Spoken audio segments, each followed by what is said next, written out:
Yeah. Et on repart.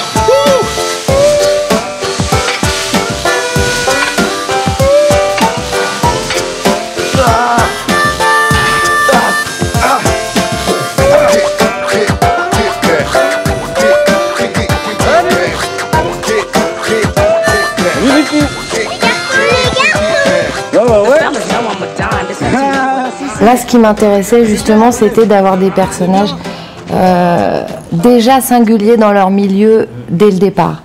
C'est-à-dire qu'on a un personnage d'agriculteur qui va être une espèce comme ça de poète de la danse et c'est comme si c'était quelque chose de l'ordre du don ou en tout cas il est envahi par la passion de la danse.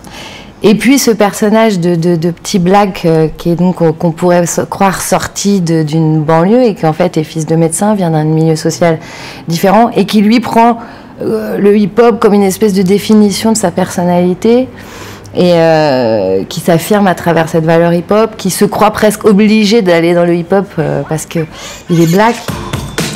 Tu vois, donc là t'es un dealer, t'attends ton client, t'as de la dope dans les poches, prêt à sortir, ok. Sauf que, merde, la liqueur, tu prends tes jambes à ton cou. Mais non, ça j'arrive pas, de toute façon je suis pas ta technique. Mais si tu t'entraînes, tu peux y arriver. Moi c'est l'histoire d'une amitié et cette amitié qui est une amitié mixte.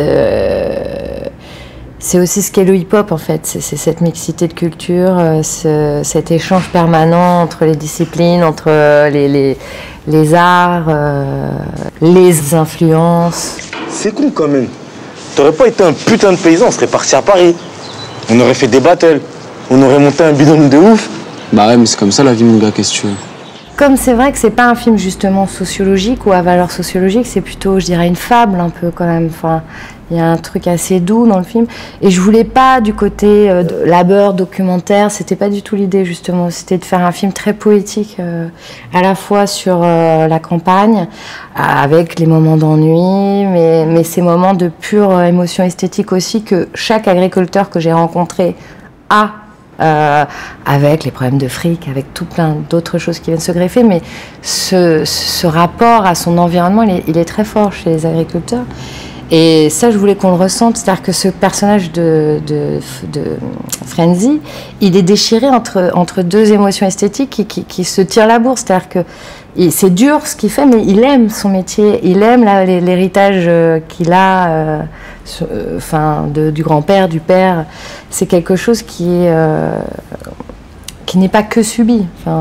Et donc, ça va être d'autant plus difficile pour lui de choisir entre deux choses qui ont une valeur pour lui aussi importante.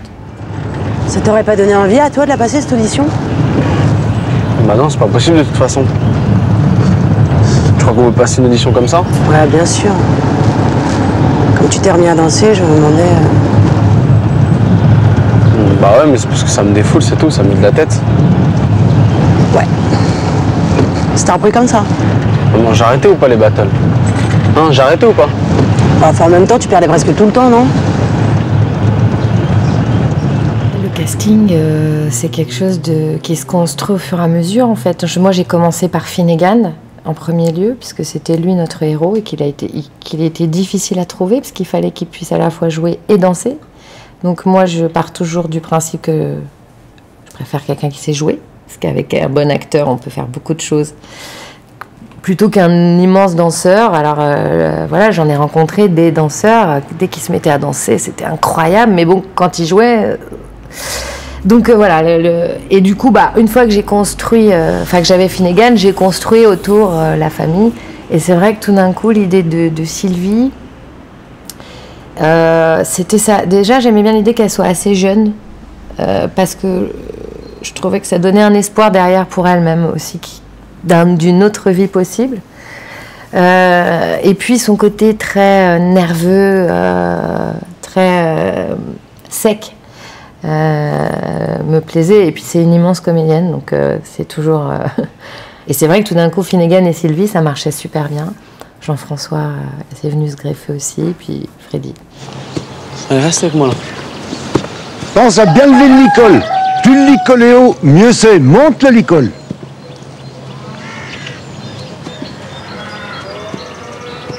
Le licol un peu plus haut, si tu peux. Fais ça timide. On a travaillé quasiment jamais sur le texte et toujours sur le corps. Avec Freddy et Finnegan, on a travaillé que sur la danse, quasiment. On n'a jamais défloré le texte avant le tournage. Donc on n'a jamais travaillé sur le texte. Et c'est toujours sur le corps, sur la voix. Et ça, je pense que c'est parce que moi, je viens d'un milieu sportif. Donc je pense que je récupère ça dans mon travail avec les comédiens, de se baser toujours sur des trucs très physiques, très concrets, et moins de psychologie possible, quoi, on va dire. Et partir plutôt du ressenti, de l'émotion.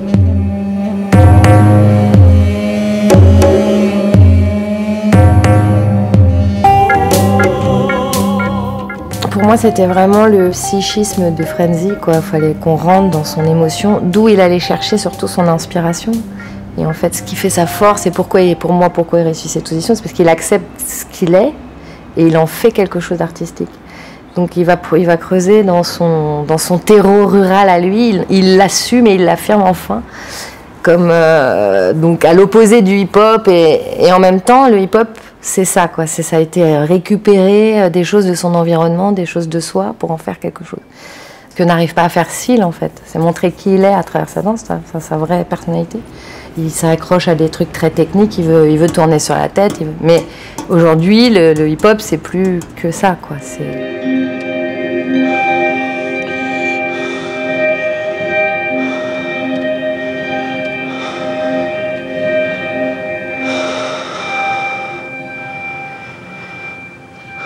La folie, on en est presque à la lisière parfois, parce que quand il est dans cette espèce de transe de l'audition, enfin, j'avais exactement la même scène dans la boxe, c'est-à-dire dans les cordes, la dernière scène où elle est à la fois sur le ring et puis elle se voit d'en haut.